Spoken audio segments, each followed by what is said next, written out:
So you want to learn how to do materials. Well, first of all, we need to make a material. So we right click here, we go create material up here. Sweet, I'm going to call this wood.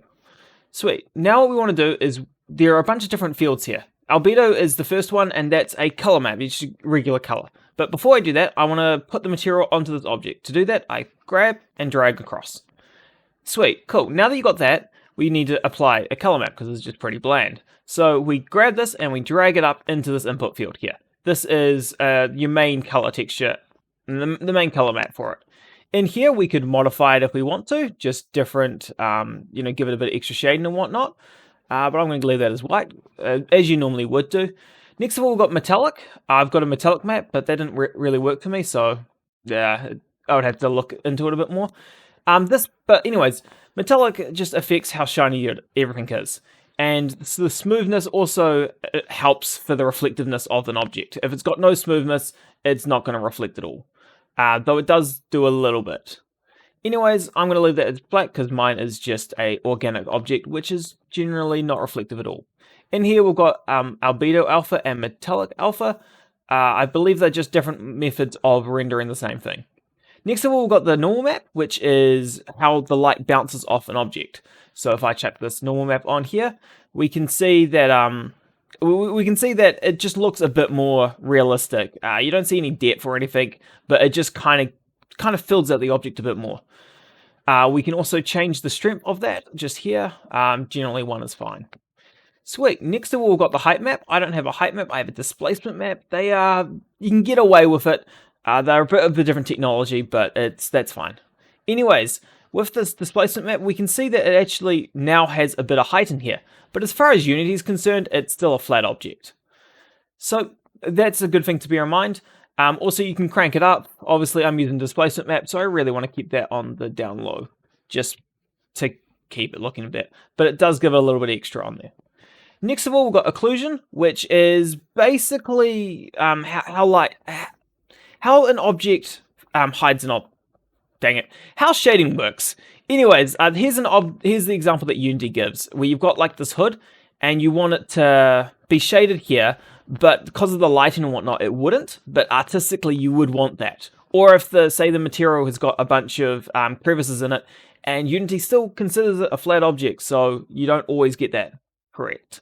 So this is a reason for it. Most things come with it. It's pretty light on performance and whatnot, so it's generally included. And so if I'm grab my ambient occlusion and put it into the occlusion map. Next is the detail mask, which does something. I believe it adds a little extra bit of detail to it if you're really up close. I've never figured it out, never had to, so yeah. Next of all, you got emission, which is how much light is produced from it. So if you want neon lights, this is what you'd have. And in here, we've got a map, which we can give a black and white image to, and what is black is no emission, what is white is full emission. And we can also modify that. So if you've got a singular color, you might just want to do it in black and white. However, if you've got like multiple different colors, you can give it a colored emission map. So, and this, but bear in mind that this is pure green. So I've only changed the green slider on it. So changing red or blue or whatnot isn't going to affect it. So that's just something to be aware of. Okay, next of all, we've got baked or real-time lighting. This is in terms of emission. Real-time is it generates the light in real time. Baked is it bakes it when you bake your lighting. Baked lighting tends to be a bit more fleshed out and whatnot. But if you got objects moving around, sometimes it doesn't update that. Anyways, generally baked is what you want. Tiling is just how much it tiles, and then you've got offset, which is just moving it left and right, or up and down, whatever it works. I'm just going to leave that at 1, 1. Another thing to bear in mind is that you've got these little circles, and that's where you can actually just select what you've got. And I've got a bunch of things here, but I'm just going to go none for this emission, and then turn it off. Okay, next of all, we've got the secondary map. This is if you want something secondary to it. So I can attach my moss here, and now I've got moss on the ground. And if I did a cutout of that, I would actually, it would look a lot better and whatnot. And so that's just something that you can use. And you've got also a normal map for that moss, which gives it a little bit, which just goes on top of it and whatnot, which gives it a bit more detail. Also, we've got the tiling of it. So if I want, I could make my moss tile a whole heap.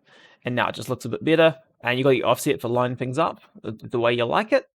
Next of all, you got the UV set, which is just stuff. I've never looked at that, sorry. Then you got specular highlights, which is just, I think it's all the tips and how much that they give a bit more illumination to give it a bit more of a realistic. So if you want a bit more of a matte look, you'd turn that off.